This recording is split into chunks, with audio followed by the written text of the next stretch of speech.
Hi friends, it's wonderful to be with you. My name is Russell Pollitt, Jesuit priest from South Africa, and it's a great honor to be here in Manresa to share parts of the life of Saint Ignatius Loyola with you. Inigo de Lopez Loyola, or Ignatius Loyola, as we know him in English, was born in 1491 in a castle in Loyola near Spezia in the Basque region of Spain. And he was the last of 13 children. Unfortunately for Ignatius, his mother died when he was very young. He never really knew his mother and was taken care of by a wet nurse. And he had a very difficult relationship with his father, who dies when Ignatius is 16 years old. As soon as he has had his basic education, Ignatius sets off for Arevalo, where he becomes a courtier, someone who works in the royal court, advising royalty. And he's working there for the treasurer of King Ferdinand and Isabella in the region of Castile, Jean Velázquez de Cuellar. And Ignatius learns all sorts of things while he is working in this role. He learns things about the Spanish Renaissance, about literature, about chivalry. And he's someone who has really great hopes for himself, that he wants to achieve. He wants to be someone who is noticed, especially by the nobility. And so his primary learnings in the court, things like writing, the ability to communicate, to be diplomatic, are the base of his life after he leaves Loyola. And through a series of events, Ignatius eventually lands up in a place called Pamplona, where the French are fighting against the Spanish. There are many different conflicts taking place in Spain at the time. And Ignatius, who fancies himself as a soldier, although he never trained officially to be a soldier, gets himself involved in this battle at Pamplona. And this is the most famous part of Ignatius's life. Against the military personnel, he decides that despite the fact that the Spanish are completely outnumbered by the French, they have to press on and defend Pamplona. Now, Ignatius is very stubborn and he is very vain. And he wants to do this also to promote himself, to show that he can succeed. When he has his mind set on something, he will do it. And he convinces the military personnel that they should take on the French. Well, the battle begins, and Ignatius is wounded by a cannonball, which hits his right leg and shatters it and does damage to the left leg. And what happens is they give him medical attention on the scene. But soon afterwards, as he is taken away and eventually back to his home of Loyola, they realize that this was not sufficient enough. And so they perform another operation. Now, friends, we must remember this is in the days before anesthetics. And so they try to fix this leg in a very rudimentary way. And they're worried that Ignatius is going to die. And they even tell him to call a priest to make a confession. And the doctor warns that if by the next day his temperature, his fever is not down, the chances are he will not make it. Well, during the night, the temperature eases, and the next day Ignatius is still alive, and slowly he begins to heal. But because he is vain, because Ignatius is a man of the world, he notices when he begins to get better how the bone of the right leg is protruding through just by the knee. And Ignatius decides that he will not be able to wear his tight-fitting boots. He will not be able to win over the heart of a lady. He will not look good with this bone protruding. And so he calls the medical personnel and tells them they need to saw off this bone. And the doctors say to him, "This is crazy. This is not something you want to do. It's going to be more excruciating than the first operations." But Ignatius insists. And so they do saw off the bone, and he describes the immense pain that he goes through. And they then put the legs in traction to try and make sure that both legs are the same length. And Ignatius endures all this. Now, we must remember that Ignatius grew up in Spain, which was culturally a Catholic country. They made sure they lived the obligations, that they did the rituals.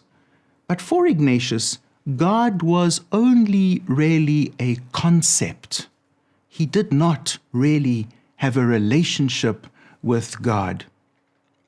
And while he's convalescing here in Loyola, after he's undergone this medical butchery, as he describes it, he asks to read novels of chivalry, because he visions himself later on as being a knight, as being someone who's at the service of nobility, as being someone who people will look up to.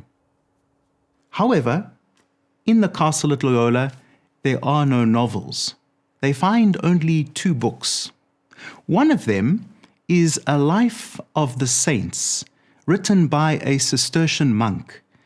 And the other book is a life of Christ, Vita Christi, written by Ludolf of Saxony. And they offer Ignatius these 2 books to read. And so, I guess, begrudgingly, Ignatius decides, with all this time on his hands, he will look at these books. And so he reads the books, he reads about the life of Christ, and he reads about the lives of the saints. And then he spends a number of hours daydreaming about the woman, the lady he will conquer, the places he will go. His ego is huge, the people he will conquer. And he soon starts to notice that he reads the lives of the saints and the life of Christ. He then dreams about these worldly conquests, and he notices a difference as he reflects on these. After thinking about the worldly conquests he will make, Ignatius notices that a time after that, he begins to feel dry and desolate. He doesn't feel so good. There's something that doesn't sit right with him. When he reads about the lives of the saints and the life of Christ, he notices an inner peace, and he notices that he is inspired. There is an energy there. And so slowly he notices the qualitative differences between these daydreams that he has as he convalesces. Then Ignatius slowly decides that maybe he would like to live a life like the saints, a life of rigorous penance, a life in which he sought to be a little closer to this Christ that he was reading about. And he sets his mind that this is what he will do when he is well again. So Ignatius, having no real spiritual inner movements, for the first time perhaps in his life at this time, notices these 2 different movements that are taking place inside of him. And he decides that those that lead him to peace and to a sense of being energized and inspired are from the good spirit. Those, on the other hand, those worldly thoughts that eventually end in him feeling perhaps desolate, are thoughts from the bad spirit. And so Ignatius decides, when he is well enough, he is going to embark upon a journey. And he wants to do 2 things. The first one is he wants to go to Jerusalem. He wants to go there because he wants to walk in the footsteps of this Jesus Christ that he is learning about. On the other hand, he says that he also wants to live a life of rigorous penance like the saints. And so this is his idea. And the people around him, his family, start to notice these changes that are taking place. Suddenly, this bombastic, egotistical man seems to be much calmer than what he was before. When he's well enough, he's going to set off on the pilgrimage. His brother tries to dissuade him, but Ignatius is quite clear that this is what he wants to do. His stubbornness has not left him, and so Ignatius sets off. And like any pilgrim, Ignatius is going to make a number of stops on the journey. He decides to set off for Barcelona, where he will travel then to Venice and eventually to the Holy Land. But on the way to Barcelona, he heads for a monastery called Montserrat, a monastery that has been there for a number of years, run by the Benedictine monks. Now, on the road to Montserrat, Ignatius remembers and tells a very interesting little story. He meets on the road, while he is riding on his mule, a Moor, and the two begin to have an argument about Mary, the mother of Jesus. And eventually, the Moor turns off the road, and Ignatius continues. But Ignatius is very worried. He's overcome with scruples that he did not do enough to defend Mary. And so he thinks to himself, maybe I should go back and pull out my dagger and stab that Moor. And as he goes along the road, he decides to do this. There is a fork in the road ahead. And Ignatius says, I'm going to leave it up to the mule. If the mule goes in one direction on the fork, this will indicate to me I need to turn around, go back, find that Moor, and stab him. If the mule takes the other fork in the road, this means that I should leave the Moor and continue my journey. Well, thank God the mule had more sense than Ignatius, because the mule took the side of the road where Ignatius had decided if he goes, he will leave the Moor alone. And so he continues his journey to Montserrat. Ignatius arrives at this monastery in Montserrat. And one of the first things he does is spend a lot of time in prayer before what is called at the monastery the Black Madonna, an image of Mary. And then he lays down his sword as a sign of giving up the life that he wanted to live, the life of a knight, of a soldier. Ignatius spends 3 days going through a confession, making a confession of his whole life up to this point, writing down each and everything that he can remember, and then going to see one of the monks. The monks, too, give him a simple book to read about the life of Christ. And then Ignatius decides to divest himself of his clothing, which would no doubt have been that of noble classes, and swap his clothing with a local beggar. Ignatius puts the beggar's clothing on, and he decides that he will head towards Barcelona. But he's also quite worried. There's still some vanity there. He's worried that somebody may recognize him on the road, and so he decides to go a slightly different way to what other people might travel from Montserrat to Barcelona. And he lands up in a little town called Manresa, not too far from Montserrat. And Ignatius decides that he will stop in Manresa, and what he will do in Manresa is he will just note down some of those things that happened to him at Montserrat. Well, Ignatius spends 11 months in Manresa. And he describes this period of 11 months really in 3 different movements. And these 3 movements also show us something about his developing understanding of himself and how his image of God is being changed. In the first period, Ignatius says it is a time of tranquility. And maybe this is the afterglow of someone who is a new convert. What does he do? He spends 7 hours a day in prayer. He does not eat meat. He says that he only drinks wine on Sundays. And because he was very worried about his looks, he decides in Manresa that he will not cut his hair or comb his hair. He will not cut his fingernails or his toenails. He'll just allow them to grow.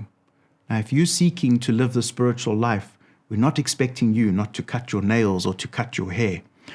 But Ignatius decides to do this as a way of showing how he has changed, how he's trying to let go of the image of himself that he has. We're told that he was a handsome fellow, and he simply just allows himself to become less and less attractive through the way that he lives.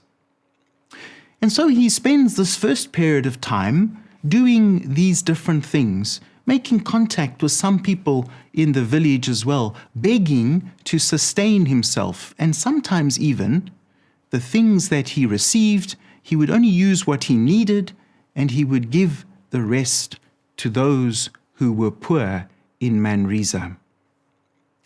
But then Ignatius enters a second period, which is a very painful one for him.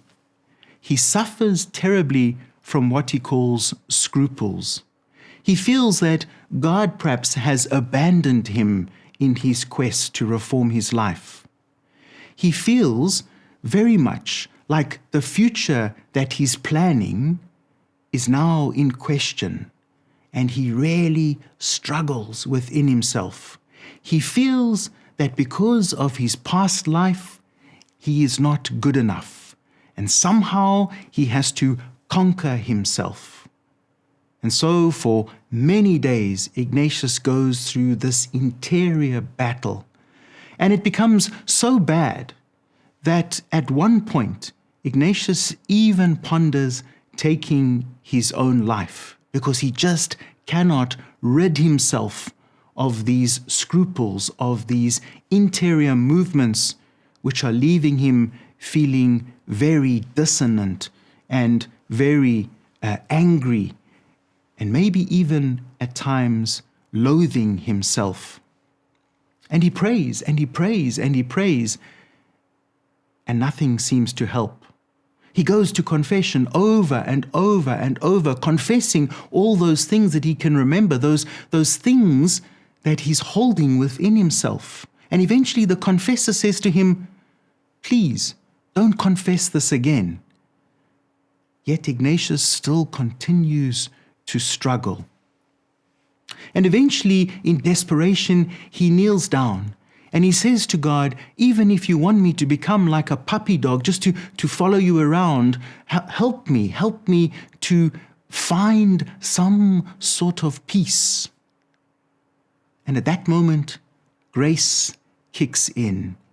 That image of the puppy dog, that image of surrendering himself, Ignatius learns that it is not possible for him to conquer himself, that it is only with God that he is able to come to some sort of peace. And so, at this part of his life, Ignatius suddenly realizes that this God that he has to try and please, this God perhaps that he thought is judgmental, this God that is demanding, is not the God that eventually he will come to see. His image of God has shifted now once again, and he discovers a new way of relating to God. And this happens in the third period of his life at Manresa. Ignatius then begins to help other people to have spiritual conversations. He breaks this extreme fast that he has put himself through. He doesn't go all the time to confession. And slowly he begins to discover a God of love and a God of mercy. And there's one very important experience that he has in this third period of his life. He would spend time each day outside of the city walls. And one day he decided to walk from the city to a small church of St. Paul outside of Manresa. And as he walked along, at one point he sat down beside the river Cardener. And he was sitting there looking at the river. And he describes how this was not a vision, but somehow, he says, the eyes of his understanding were opened, and he began to see all things in a new light. He begins to see himself, he begins to see others, and he begins to see God in a new way. And he says, sitting there at this river, somehow he saw that God is in all things, that God is working in all things. And he finds it very difficult to put language to this, but this experience is one that stays with him for the rest of his life. Ignatius will over and over again refer back to this experience at the Cardener. And in fact, his secretary, who writes his story later on in his life, points out that this was a pivotal moment in Ignatius's understanding of himself, of others, and of God. And so Ignatius suddenly at that moment sees something new that he has not seen before. And he believes that what happened there helps him to encounter God in a new way. And I use the word encounter very specifically because Ignatius now realizes that he's being invited into a relationship with Jesus Christ.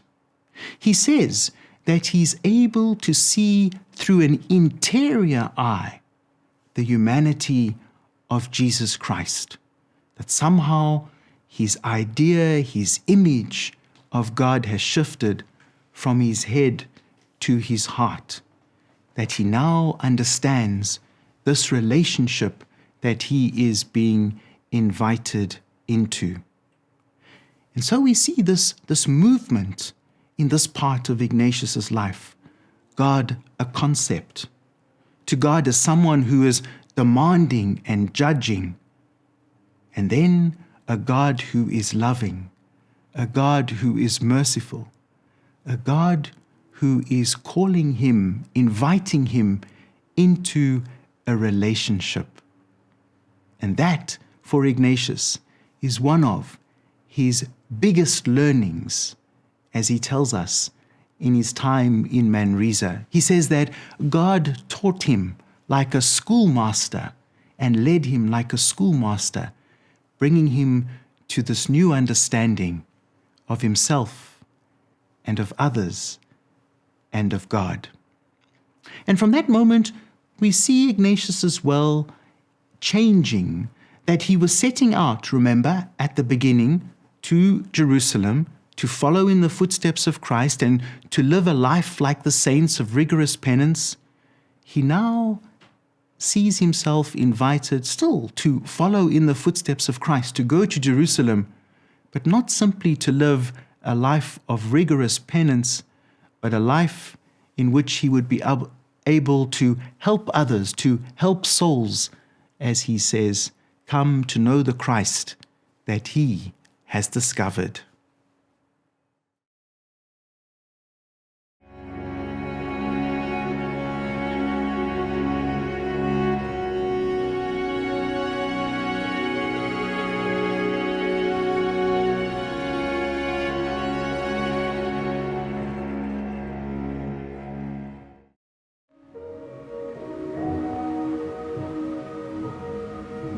The Cardinal experience was absolutely pivotal in Ignatius's life. It changed really everything for him.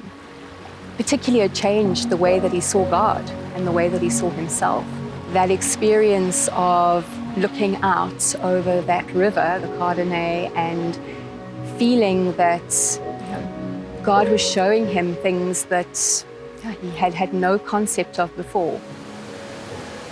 My sense of that experience is that that was where grace really entered into his life, where he had a sense that he was profoundly loved and forgiven and called. So that has always been my sense of what happened in that moment, a kind of invasion of grace.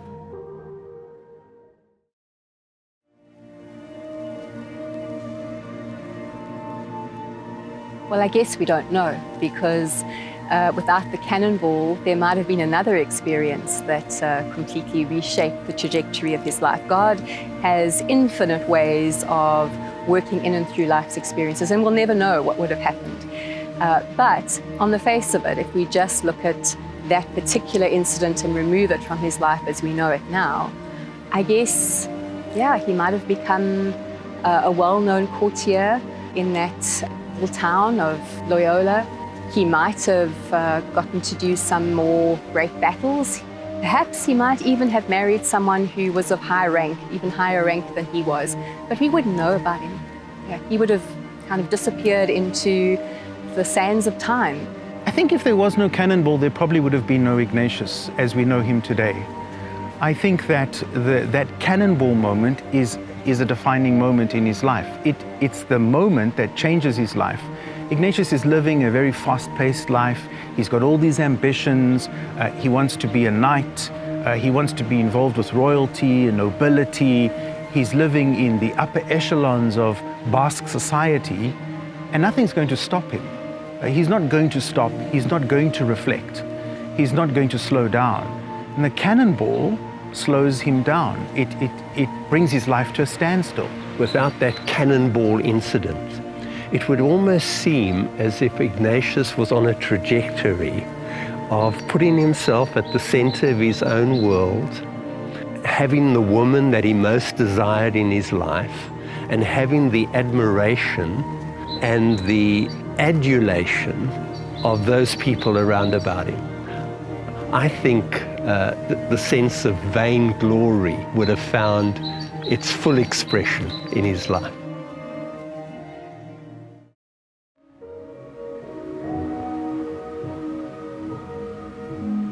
Now, for me, the most important part, the most helpful part of Ignatius's life was how he reflected upon his own experience and discerned what was leading him towards a deeper sense of life and what was perhaps leading him away from a real deep experience of life. So that capacity that Ignatius had to reflect upon his own experience, to attend to the inner movements of his own experience, and to follow those movements, which seemed to lead towards greater freedom in life. What most stands out for me is Ignatius's real ability to follow the convictions that he has. He's very stubborn and he's very determined. And somehow God works with him in his stubbornness and in his convictions. And I think the fact that he, despite his own human frailty, is able to do that and eventually allow God to take the lead is for me extraordinary. That here's this guy who's pretty much like a very worldly guy, and yet is able to allow himself to let go and let God take control. And for me, that transformation, that change, and how it changes everything else for him, his relationship with others, his relationship with himself, the way that he sees God, I find just extraordinary.